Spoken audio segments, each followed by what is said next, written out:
ప్రతి పత్రికలో ఇవాళ అడ్వర్టైజ్మెంట్లు, ఫుల్ పేజ్ అడ్వర్టైజ్మెంట్లు ఇచ్చినారు. ఏమని? మల్లన్న సాగర్ నుంచి నీళ్లు తీసుకొచ్చి మూసీకి అనుసంధానం చేసే ప్రాజెక్టుకు, బృహత్ ప్రాజెక్టుకు ముఖ్యమంత్రి గారు ఇవాళ శంకుస్థాపన చేస్తున్నారు అని చెప్పి మరి ఫుల్ పేజ్ ప్రకటనలు ఇచ్చినారు.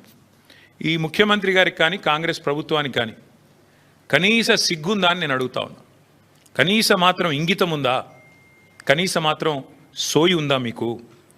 సరిగ్గా వారం కిందట, ఇదే సోమవారం నాడు, వారం రోజుల కిందట కాళేశ్వరం ప్రాజెక్టు మీద కక్షగట్టి సిబిఐ ఎంక్వైరీ అని పెట్టినారు.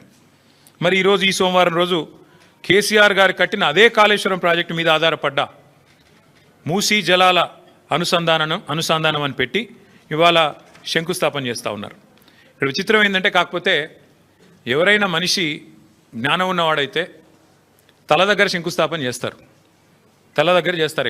ఎక్కడైతే నీళ్లు ఉన్నాయో, ఎక్కడి నుంచి అయితే నీళ్లు తేవాలనుకుంటున్నారో అక్కడ శంకుస్థాపన చేస్తారు. కేవలం తలా తోక లేని వాళ్ళే తోక దగ్గర చేస్తారు. ఎందుకంటే బాధ ఏముంది ఈయనకి? మల్లన్న సాగర్ దగ్గర పోయి శంకుస్థాపన చేస్తే ఏం చెప్పాలా? ఎదురుగా కళ్ళు దొబ్బినాయా, నీకు కనబడతలేవా, అవి కాళేశ్వరం నీళ్లు కాదా అని ప్రజలు అడుగుతారు, రైతులు అడుగుతారు. ఇవి కాళేశ్వరంలో వచ్చిన నీళ్లు కావా అని సోయినవాడు ఎవడైనా అడుగుతాడు, మీడియా అడుగుతుంది, అందరూ అడుగుతారు. సమాధానం చెప్పలేరు. ఎందుకంటే కాళేశ్వరం కొట్టుకపోయింది, కాళేశ్వరం ఇదైంది అదైంది అని దిక్కుమాలిన మాటలు మాట్లాడిందే మీరు. కాబట్టి ఏం చేయాలా? తలా తోక లేని సన్నాసులు చేసే పని ఏదైతే చేయాలో తోక దగ్గర చేస్తున్నాడు ప్రారంభోత్సవం. తల దగ్గర చేయకుండా, మల్లన్న సాగర్ దగ్గర కాకుండా తోక దగ్గర, అంటే గండిపేట దగ్గర చేసే ప్రయత్నం చేస్తూ ఉన్నారు. ఎందుకు? మీ అబద్ధాలను కప్పిపుచ్చుకోవడానికి.